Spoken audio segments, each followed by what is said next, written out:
Waalaikumsalam warahmatullahi wabarakatuh. Selamat siang juga Ibu Hati Rahayu. Mohon maaf, saya meminta waktunya Ibu sebentar. Saya ada wawancara kepada Ibu tentang dilema etika. Ini berkaitan dengan tugas saya di program Guru Penggerak Bu Triyanti. Itu Nanti ada beberapa pertanyaan yang saya ajukan kepada Bu Triyanti. Mohon izin ya Bu. ya siap, nanti insya Allah saya jawab sebisa saya ya Bu. Oke, Bu. Yang pertama yaitu bagaimana untuk selama ini Bu Triyanti mengidentifikasi kasus-kasus yang merupakan dilema etika atau bujukan moral. Dalam mengidentifikasi kasus-kasus yang terjadi di sekolah, sebagai seorang kepala sekolah, saya melihat dari berbagai sisi terlebih dahulu. Nilai-nilai apa saja yang bertentangan dalam kasus tersebut. Bila ada dua sisi yang bertentangan dalam kasus tersebut, masuk ke dalam dilema etika. Namun ketika dalam kasus tersebut terdapat nilai benar dan salah, maka kasus tersebut masuk ke dalam rujukan moral. Seperti itu Bu. Oke, berarti Bu Triyanti itu mengidentifikasi dengan dari berbagai pihak dulu gitu ya, apa itu masuk ke benar atau salah begitu Iya, ya. betul sekali seperti itu. Dan yang kedua, bagaimana Bu Triyanti menjalankan pengambilan keputusan di sekolah, terutama untuk kasus-kasus di mana ada dua kepentingan yang sama-sama benar atau sama-sama mengandung nilai kebajikan, Bu. Dalam mengambilan keputusan di mana terdapat dua kepentingan yang sama-sama benar, saya akan mempertimbangkan kasus tersebut. Saya akan meninjau dari peraturan yang ada serta nilai-nilai kebajikan yang diyakini oleh sekolah. Selain itu, keputusan tersebut harus berfokus untuk kepentingan siswa, tentunya sesuai dengan nilai-nilai kebajikan yang ada dan dapat dipertanggungjawabkan. Seperti itu. Meninjau berdasarkan nilai-nilai sekolah dan berpusat kepada anaknya tentunya. Iya, betul sekali. Langkah-langkah atau prosedur seperti apa yang biasa Bu Triyanti lakukan selama ini? Langkah-langkah yang biasa saya gunakan dalam mengambil keputusan yaitu pertama, saya mencari tahu dulu penyebab dari permasalahan atau kasus tersebut. Yang kedua, saya mengidentifikasi pihak-pihak yang terlibat dalam kasus tersebut.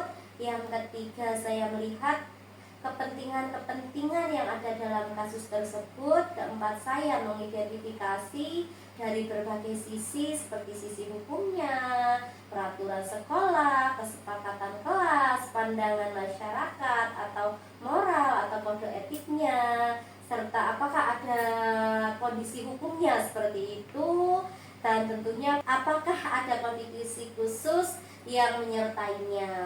Jadi saya akan berkolaborasi dengan rekan guru yang lain, dengan siswa, dengan pihak-pihak terkait, semua warga sekolah seperti itu. Oke, berarti melihat dari berbagai pihak dan berkolaborasi dengan rekan guru atau murid gitu Iya. serta pihak yang lain yang terkait. Iya. Selanjutnya yaitu hal-hal apa saja yang selama ini Bu Triyanti anggap efektif dalam pengambilan keputusan pada kasus-kasus dilema etika. Dalam pengambilan keputusan yang mengandung kasus dilema etika, hal yang saya anggap efektif adalah kembali meninjau nilai-nilai kebajikan yang terdapat dalam kasus tersebut serta nilai-nilai kebajikan yang dipahami bersama. Selanjutnya, keputusan yang diambil dipertimbangkan manfaatnya bagi siswa, bagi orang banyak, serta apakah keputusan tersebut nantinya bisa dipertanggungjawabkan. Seperti itu. Berarti meninjau dari nilai kebajikan dan keputusan itu bisa dipertanggungjawabkan, Bu. Yes, Bu.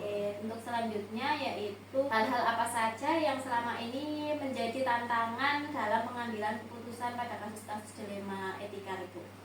Tantangan dalam menghadapi kasus dilema etika adalah mencari solusi terbaik karena di sini terdapat dua kebenaran serta keputusan yang kita ambil harusnya keputusan yang menguntungkan kedua belah pihak. Seperti itu.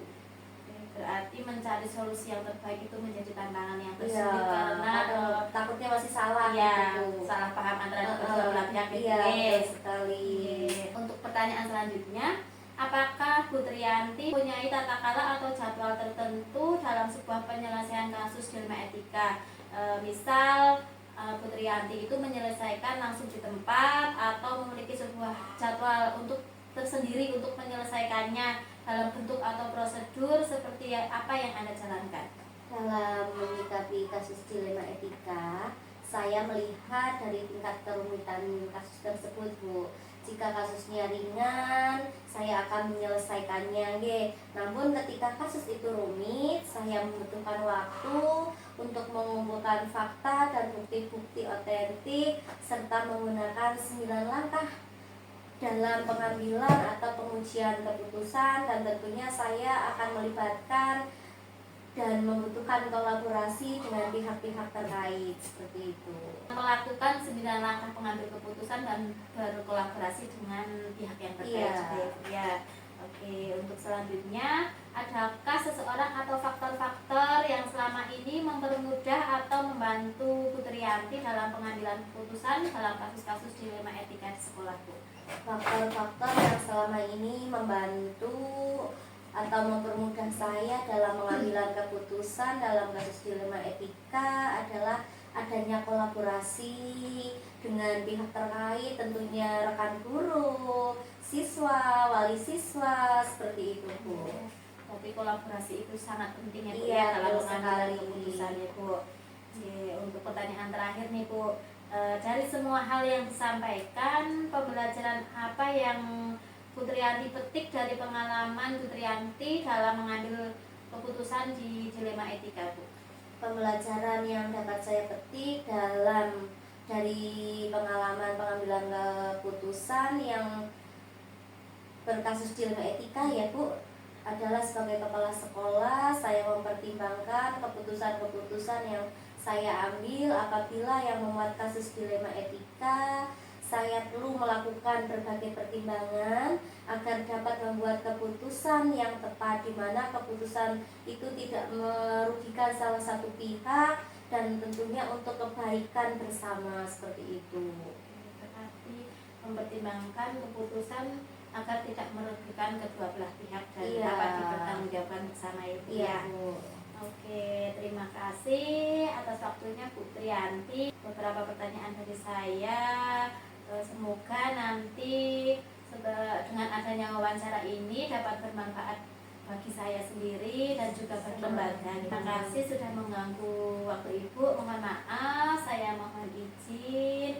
Terima kasih atas waktunya. Assalamualaikum warahmatullahi wabarakatuh. Waalaikumsalam warahmatullahi wabarakatuh.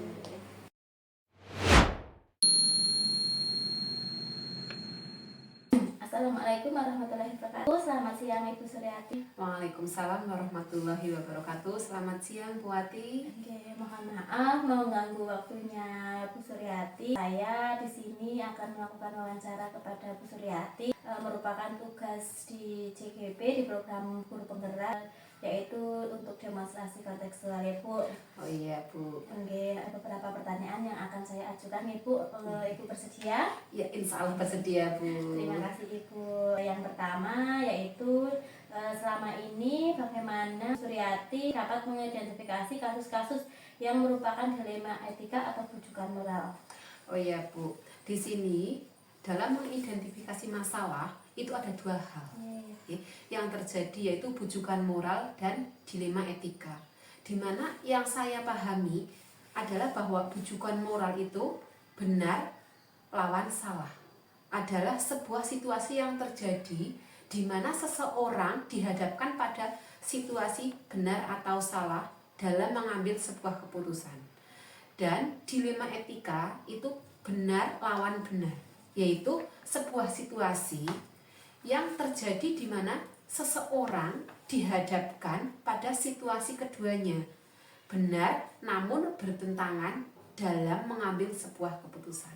Seperti itu Bu Wati. Oke, yang selanjutnya, selama ini bagaimana Bu Suryati dalam menjalankan pengambilan keputusan tersebut di sekolah Bu Suryati sendiri, terutama untuk kasus-kasus di mana ada dua kepentingan yang sama-sama benar atau sama-sama mengandung nilai kebajikan, Bu? Oh iya, ya Bu Wati, di sini saya sebagai seorang pemimpin di lembaga, ketika dihadapkan dalam situasi mengambil keputusan, tentunya kita harus mengidentifikasi masalah yang paling utama. Apakah kasus tersebut berada di bujukan moral atau pada dilema etika? Selanjutnya, ada beberapa hal yang perlu kita lakukan untuk mengambil keputusan, yaitu kita harus memperhatikan 4 paradigma, kemudian 3 prinsip, dan 9 langkah pengujian keputusan. Langkah-langkah atau prosedur seperti apa yang biasa Anda lakukan selama ini? Oh iya, untuk langkah-langkah yang saya lakukan, yang pertama yaitu saya akan lakukan dengan pertama mengidentifikasi terlebih dahulu permasalahan yang ada. Kemudian saya mengenali nilai apa yang bertentangan dalam situasi ini. Setelah itu saya akan menentukan siapa yang terlibat.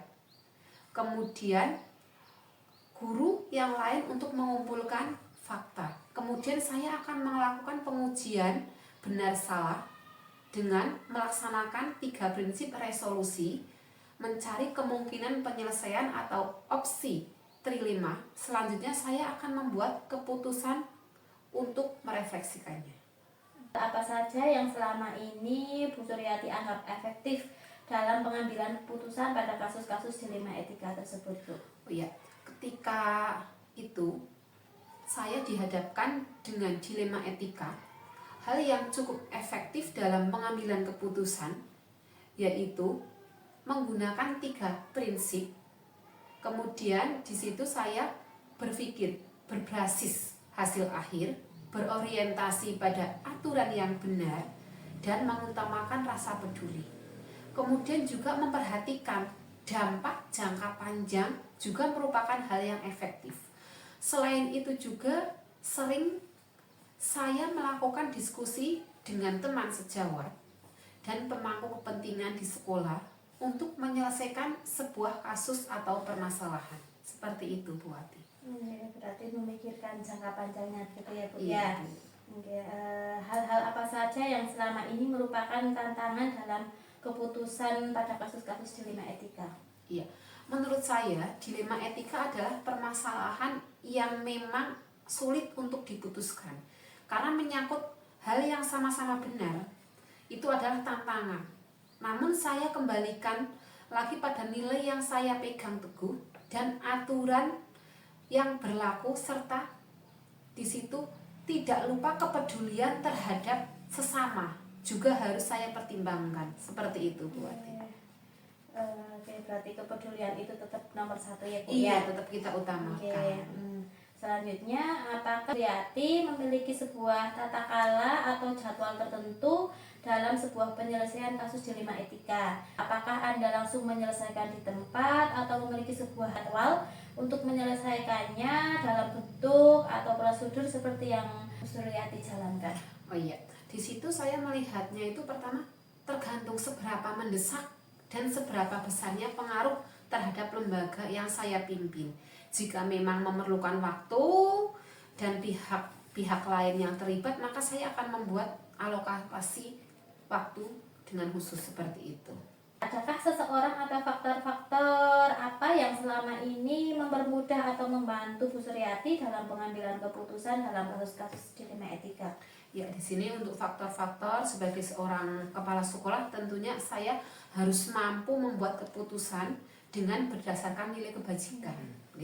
Yang saya pahami, namun melibatkan pihak terkait itu juga bukan hal yang salah selama hal itu baik untuk siswa dan lembaga. Jadi kita harus berkolaborasi dengan pihak-pihak yang terkait dengan lembaga saya. Seperti itu, Bu Wati. Berarti kita saling berkolaborasi dengan berbagai pihak, Bu. Nggih. Nah, untuk pertanyaan terakhir nih, dari semua hal yang telah disampaikan, pembelajaran apa yang dapat Bu Suryati petik dari pengalaman Bu Suryati dalam mengambil keputusan dilema etika tersebut, Bu? Ya, dari tadi yang sudah saya sampaikan, memang hal yang saya petik itu ada nilai-nilai kebajikan dalam diri. Kemudian prinsip pengambilan keputusan, paradigma berpikir, dan langkah-langkah pengambilan keputusan itu menjadi dasar pengambilan keputusan yang bertanggung jawab. Itu menurut saya. Berarti 9 langkah itu ya Bu ya yang utama Iya. ya Bu ya. Oke. Terima kasih Bu Suryati atas waktunya untuk sudah menyempatkan waktu dalam wawancara di siang ini. Semoga bermanfaat untuk saya pribadi dan untuk lembaga juga. Terima kasih atas waktunya. Saya mohon pamit. Assalamualaikum warahmatullahi wabarakatuh. Waalaikumsalam warahmatullahi wabarakatuh.